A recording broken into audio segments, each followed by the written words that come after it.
morning, good afternoon, and good evening, everybody, to this next episode of Difference Makers Discuss. Yet again, I am joined by an amazing chartered accountant who is going to talk to us about her global journey, her global adventure. Aster Thackery is a member of Chartered Accountants Australia and New Zealand. She is working in London. She is married to an Irishman, and she is representing Italy with the Italian. I will let her give the official name of it, but essentially selling Italy to the global FDI community. Aster, that is some global kind of jigsaw. Talk to us a little bit about your journey and how you got to where you are today. Okay, fine. So, funnily, in the work that I'm doing at the moment with the Italian government, usually the first thing I say to anyone I meet is, no, I'm not Italian, don't worry, but all my colleagues are Italian. So we'll get to that in a minute because I am the only one that's a foreigner in the office. But I was born and grew up in New Zealand, in a small city in New Zealand. I'm a fourth generation New Zealander. And my mum, though, is Singaporean Chinese, and so I'm clearly mixed. I lived in New Zealand my whole life, but 13 years ago decided to move to London because I work in international business, and that's my interest. And clearly in New Zealand, when you have a population of 5 million and you're on the other side of the world, it's a lot more difficult to do that. Whereas here in London, there's a lot more opportunities. So that's what brought me over. Yes, I am married to an Irishman. So I guess we now have a house and 2 children. So I guess that means that I'm probably here for the longer term. I remember when I first moved here and I bought a dining table and my dad said, "Oh, are you settling down in the UK?" And I was like, "Dad, not yet, but now for sure." But something to mention, though, that is, of course, very important as well, is that I am the current chair of the UK Regional Council of Chartered Accountants Australia and New Zealand, so CANS is the abbreviation. So that's been a really great opportunity for me to get more involved with chartered accountants worldwide and other membership bodies. And just on the Italian front, so yes, as I said, or as you mentioned, I'm working with the Italian government, and that is particularly the Italian Trade Agency, but we are linked to the Italian Embassy. We're very close with them. But yeah, essentially my role is to talk to investors and international businesses about doing business in Italy, investing in Italy, and helping them to do that. Wow, that's absolutely fascinating, and I'm loving the linkage between the dining room table becoming the kind of the sign that you were settling down. So I love it. I love it. So okay, so a chartered accountant or a member of CANS, and you moved up to London, as you said, to kind of pursue your international business. Tell me a little bit about how you came into your current role, because it sounds like one of those things that being a chartered accountant opened doors into something that is not necessarily what people typically think that a chartered accountant might be doing. Yeah, I think so. I studied law and I studied accounting, and interestingly, I didn't ever have a dream to study accounting. However, I found when I was at uni that I was quite good at it. So I was getting really good grades. And then when I came to London, I realized that nobody here really they don't care about your law degree particularly because you're from New Zealand, but the accounting qualification, my chartered accountancy, that was the one that was opening the doors, that was getting me the interviews. And from then, because it's common for New Zealanders to come over on a flexible sort of 2-year working visa still, if you're young. So I was over on that. And even at that point, I didn't know exactly what I wanted to do because I've never chased job titles or kind of linear career progression. But I did know what I didn't want to do in terms of like some of the recruiters were just sending me jobs that were basically doing accounts for law firms. So I knew that wasn't what I wanted to do. Mm-hmm. Anyway, so I was looking out for things. And then I did work briefly in social housing, doing some disputes resolution, which was eye-opening because many of my friends who'd come over to work for some of the big four, they were like, "Why on earth are you doing like London social housing?" Whereas I thought it was fascinating. I saw a different side of London. And after doing that for about a year or so, I thought, okay, right, I need to get my career back to where I want it to be, which is the international business. And I got lucky. I met someone who's actually an Australian, and he was doing work with the British government at the time. And I always joke and I say, I got a fantastic contract. It was just after the UK was coming out of austerity and before Brexit and before COVID. So George Osborne and David Cameron, they were throwing money at trade and investment. And I landed this position as the lead finance specialist for the what was at the time UK Trade and Investment, but is now the British Department for International Trade or Business and Trade. And they were sending me all around the world to speak to international businesses about the business landscape in the UK and why it's attractive and how to access finance here, what sort of tax incentives there are and things like that. So I did that and I really, really, really loved it. And now I know that actually is the world of FDI or foreign direct investment in government speak. But essentially there's two ways of looking at it, right? So you're either government, and so you are trying to attract the best businesses, the best talent, the best investment into your location for economic development and growth, or you're a business and you're looking at how you want to raise revenue and where you're going to grow and how you're going to do that internationally. So I've worked on both sides, both for the government and with private businesses. But yeah, you're right. So I don't have a traditional accounting role, and I mean, in my career, I've done a little bit of management accounting and things like that, but I always realize that I'm not someone that can sort of do the same thing every month. I shouldn't really tell people, but I did one of those Myers-Briggs things and it came back as I got a very low score for completer finisher. So I realized at that point that perhaps traditional management accounting would not be for me. So this kind of role where I am at a much higher level and talking about the finance to people and understanding what they're doing in their bigger picture, that's where I've landed. That's brilliant. And look, I mean, it does absolutely talk to the whole ability of the accountancy qualification to open doors and to be, as you said, it was fascinating what you said was that people were able to resonate more with your accountancy qualification up in London rather than the law. So I can't but ask the question about the importance or the recognition of cultural diversity. So, you mentioned your mum is from Singapore. You grew up in New Zealand. You've obviously, you're doing business and working in London. You're doing business with first the UK government and now the Italian government. Is different cultures important to you? Do they fascinate you? Has it always been something that really has kind of, I don't know, attracted you to work or to life?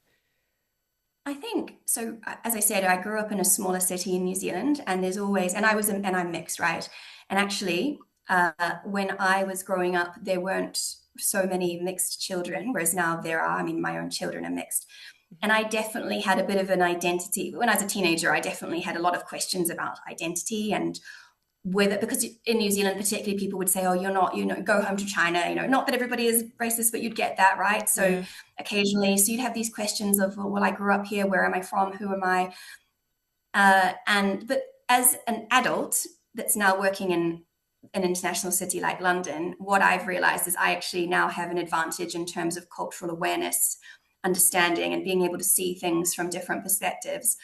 And I also do quite often go out of my way to try and learn more. So, for example, being from New Zealand, we have, of course, the Māori community, the Pacifica community. And as one of my things that I've been saying as chair of Chartered Accountants Australia New Zealand this year is that we need to be more aware of our Māori and Pacifica membership, because at the moment we're not really catering to them. So I think, well, as far as I can tell. So that's why I just think having this perhaps understanding of both sides, or all sides or different sides, means that you can start to ask those questions. And in a work context, cultural things come up all the time. Like, I think I'm generally okay at reading the room or understanding cultural nuances. I will tell you, definitely not. You only are as good as what you've practiced or what you've seen, right? And when I started working with the Italian government, I realized how hierarchical the Italians are compared to New Zealanders. We're so, and Irish, right? We're so, I guess, more direct. I would happily speak to the CEO or the boss or the whoever. I just walk in and talk to them. But in Italy, there's a lot more nuance. There's a lot more reading between the lines. There's a lot more respect to people who are of a senior position to you. So I had to get used to that. But I mean, you learn, and I learned, and I think now I'm doing fairly well. I seem to be getting on really well with my colleagues. I've been there for 2.5 years now with the Italian Trade Agency. Yeah. Yeah, I think you're underselling yourself. You certainly are doing very well, and I know from talking to you before that you know you've put a lot of work into that. I mean, you mentioned to me the last time I chatted to you about a book you read, the Culture Map, and I actually read it since you mentioned it. It is amazing, but it really speaks to that. I don't know, the ability to recognize different cultures and respect them, and then interact in the best way for everybody. Yes, I definitely recommend that book if you are working internationally, or at least something similar to it. It is called The Culture Map, and it's a very easy read, and it does talk about how, first of all, you should recognize that there are other cultures other than your own, because if you don't, you'll only ever view the world through your own culture. And then secondly, it goes through lots of different ways that you can compare cultures. I mean, I talk to people about this book all the time because I think it's fascinating. But yeah, the reason that I got that book is because I had, in the early days of working with the Italian embassy and the Italian government, I had a few small hiccups internally, and I thought, okay, I'm clearly getting something wrong here, so let's go and read a book and figure out what to do. Okay, brilliant, and it's very funny.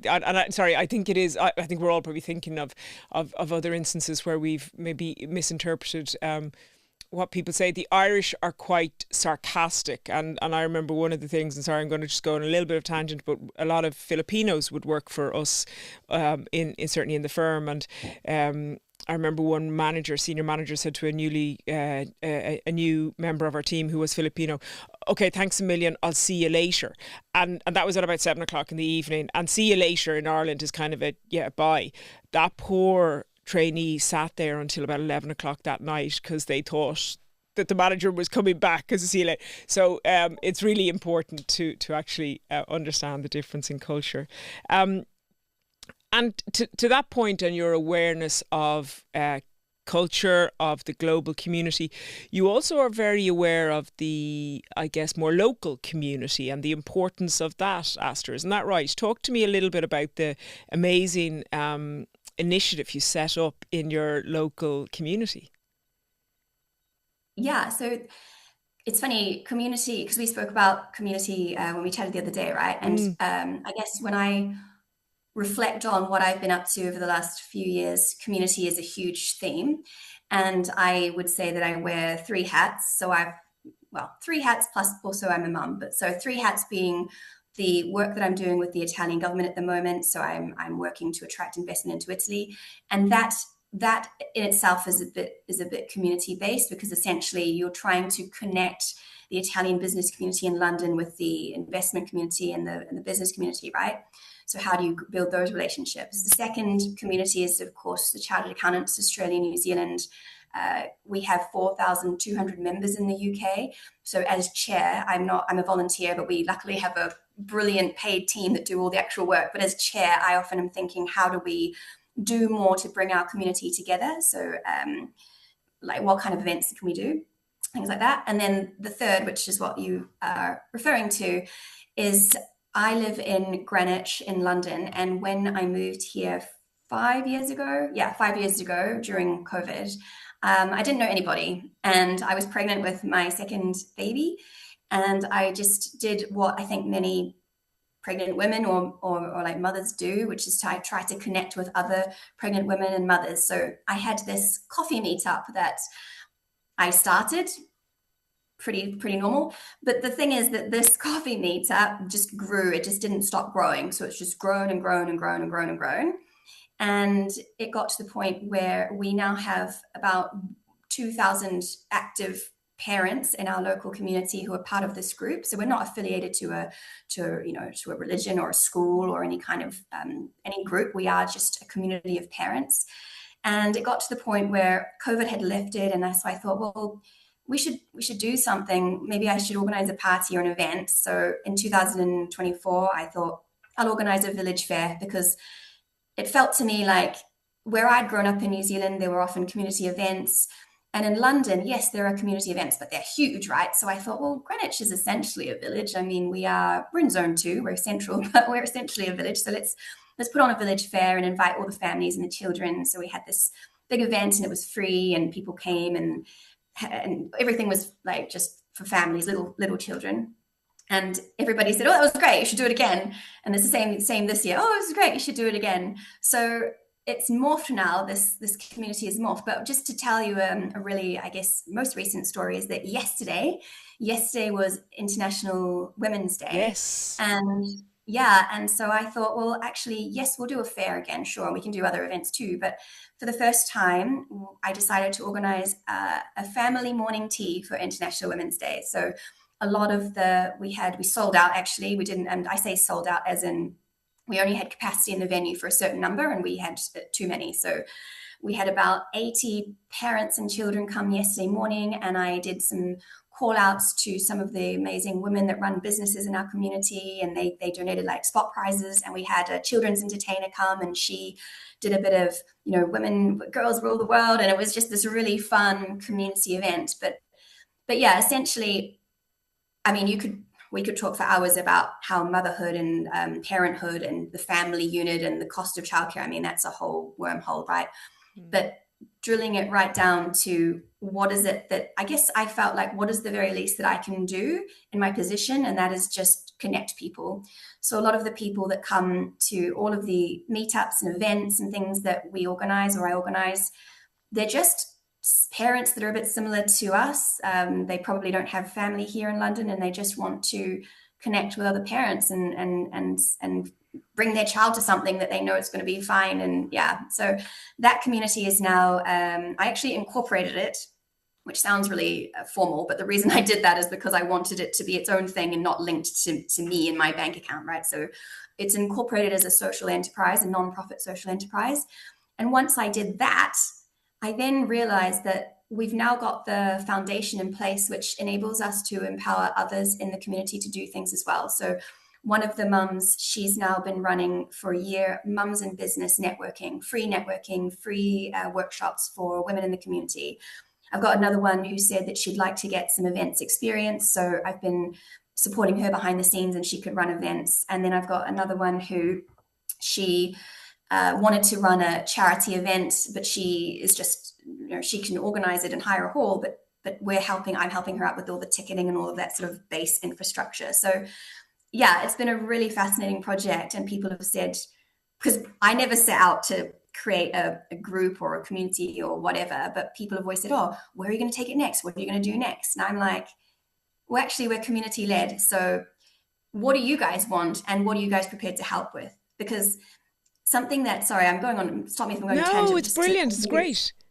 I think it's so important. Like, this has been floating around on socials recently, but people are saying, "Oh, we don't have a village anymore. I don't have a village," especially in the world of parenting. "Oh, we don't have a village." But then also what's been going around, which I fully, when I read this the first time, it's resonated with me so hard, is people say that they want to have a village, but they don't want to be a villager, right? People don't want to put in the effort to be a villager, because being part of a village means that you also need to contribute and take part. So I am pushing back to people a lot now to say, yeah, like, we can do all that stuff. Let's do it together and see what comes out. Oh, it's amazing, Aster, and well done to you. And I mean, I think what I have taken from that is that the bravery, but just kind of not the bravery, but the determination to just start something and see where it goes. And I mean, you started something which didn't necessarily have an end vision, but it's just grown, and you really have let it grow. I think it also demonstrates the importance of human interaction and the building of networks and the building of human relationships, which I think in this day and age of AI and technology and all that, I don't think can be underestimated. So well done to you. It's phenomenal. And there's a lot that people can learn from that. And in the same vibe or theme of community, I mean, you mentioned a couple of times that you're chair of the CANS. Is it the UK members, the members based in the UK, you're chair of that grouping? Yeah. So Chartered Accountants Australia and New Zealand. So we combined a few years ago, Australia and New Zealand. So we're more powerful together. Mm-hmm. Yeah, we've got 140,000 members around the world, Yeah. and 4,200 in the UK. That's huge. So I'm chair of the UK Regional Council this year. Yeah. And actually, the Chartered Accountants Australia and New Zealand, our CEO. Ainsley Van Onselen, she's actually the chair of Chartered Accountants Worldwide at the That's moment. right. So, Yes. Yeah. so No, very proud of that. yeah, no, it's great, and I mean, I think CANS are really leading the charge in kind of how to really ensure that the profession is a truly global profession, and how you look after members throughout the globe. So well done to you. How do you find the time, Aster, to do all you do? Because I'm assuming there's an awful lot of travel involved in the work you do as well, is there?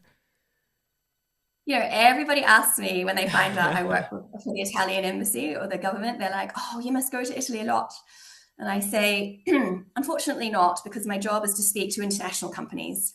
So Okay. I've been more times to Leeds and like other places like that than Italy, but once a year.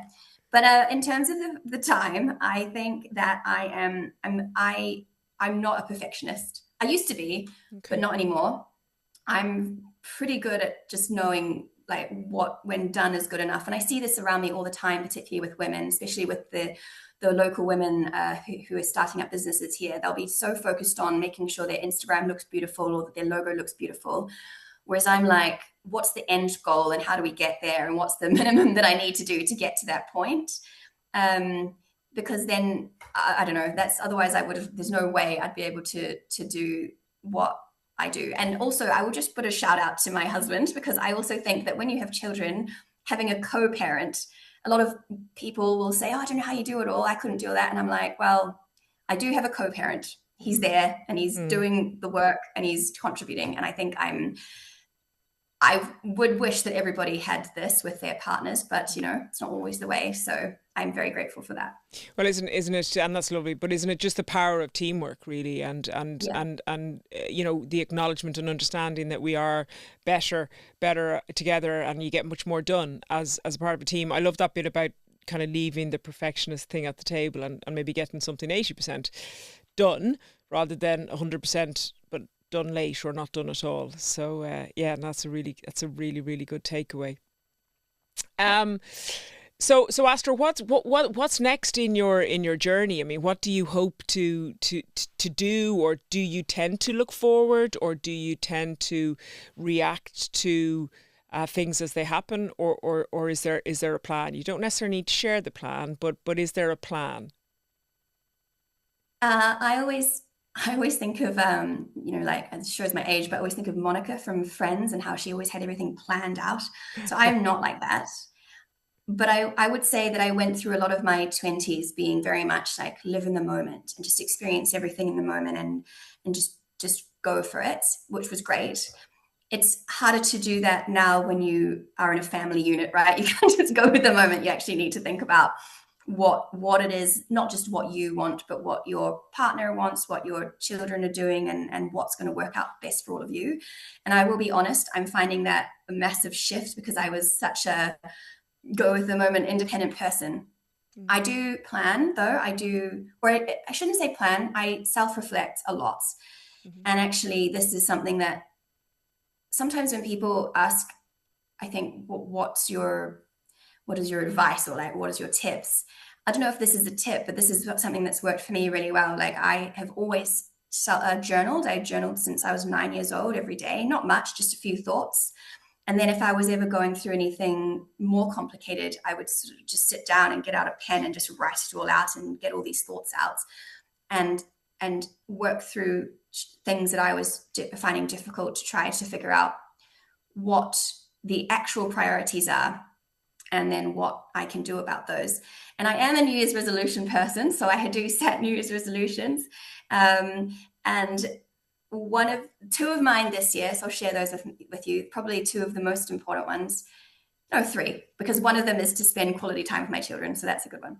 But the other two of them, one is to continue to take steps that do things that are aligned with my strengths and my values. So I think I'm doing fairly well, but I'd like to continue on that path. And the other thing is to to start to look. I've got all these skills, and I met someone last year, and she was wonderful, and she did one of these psychometric tests on me, and she said, "Did you know that you've got all of the attributes of an entrepreneur?" And I was like, "Oh." She said, "Does that surprise you?" I said, "Well, yes and no. Like, no when you say it, but yes, because I hadn't really thought about starting up a business or whatever. Anyway, I think that the third thing is what I want to do is explore some of that. So, of course, I love the work that I do, the international work. I love the community stuff and I love bringing people together. But equally, it's for me, it's not just doing something for fun, although that is good. It's also what is the actual impact that you're having. So I'm starting to look for more impactful or ways that I can be of more impact, positive impact to the world. I think that's a bit cheesy, but that's the No. direction of travel. That's great. That's great. And gosh, I wouldn't have been at all surprised to hear that you were, had the skill set of an entrepreneur. Sure, look what you've done with the Greenwich parent group. It's phenomenal. So they're not small goals, Aster. They're not small goals. But it sounds like you when you set your mind to something, you likely will get there. And look, I wish you all the best in that. Obviously, being a chartered accountant is something you're proud of. Do you think the skill set that you've learned along the way has helped with all of these, I guess, ability to multitask?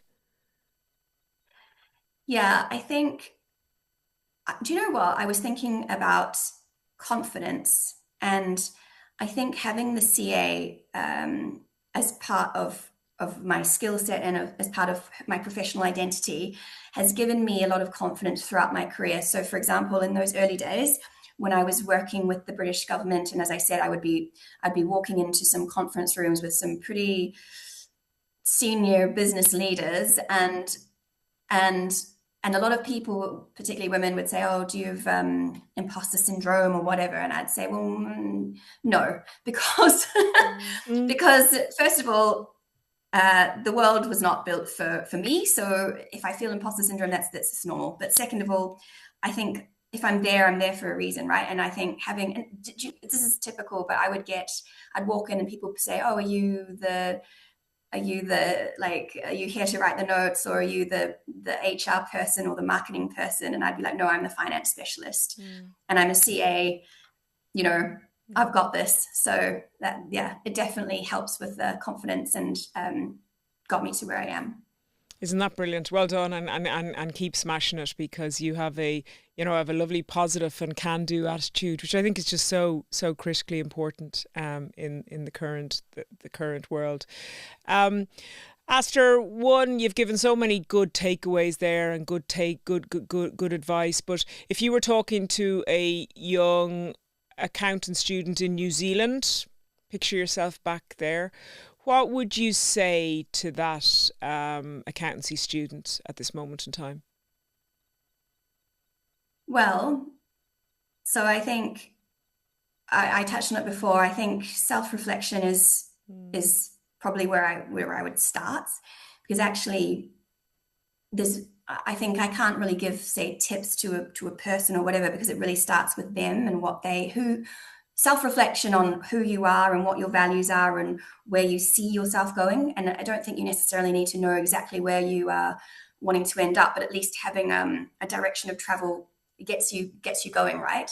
But then I think the second thing is that I've always found really useful and interesting is I always encourage people to take or learn things that aren't necessarily directly applicable to what they think they're doing. So say if you are studying your CA, your accounting, that's great. Learn all the business and finance skills that you need. But for example, me, every year I make sure I do a course that's completely unrelated to finance and business. And the reason I do this is because one, it helps my brain think in a different way. And two, I think you never know when those skills are going to be applicable laterally. And just to say that you could do something as small as a course. Like, for example, one year I decided just to do a pottery course. I don't know. And then another year I did, actually last year, I did the Advisory Board Centre's Certified Advisory Board Chair course. Wow. which taught me how a company should best use advisory boards and things like that. But so you might think, oh, that's not directly applicable to, say, my accounting. It's advisory boards. I don't know. But you know what I mean? Like, all of these things cross over and they all link. So I guess what I'm saying is, yes, do your finance because you think that's your career path, but also don't drop off those other interests or those other things that you think maybe they're not so important anymore, because they're all part of who you are, and all the skills that you learn, and all of the ways that your brain learns to think, they are all building on top of each other, right? They're not pushing one to the side. It's not one or the other. It's all compounding to make you better and you who you actually are.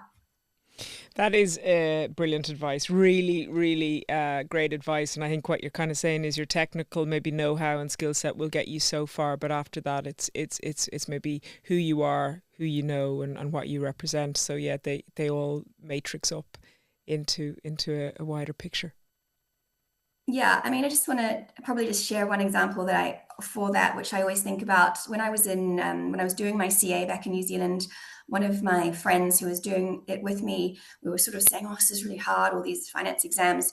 But her big passion was dancing, and people said, "Oh, you're going to drop the dancing," and she's like, "No, I'm going to keep the dancing." And people were a bit like, "Why? What's the point? You're going to be a CA, you're going to go and work for a big four," which she did for a number of years.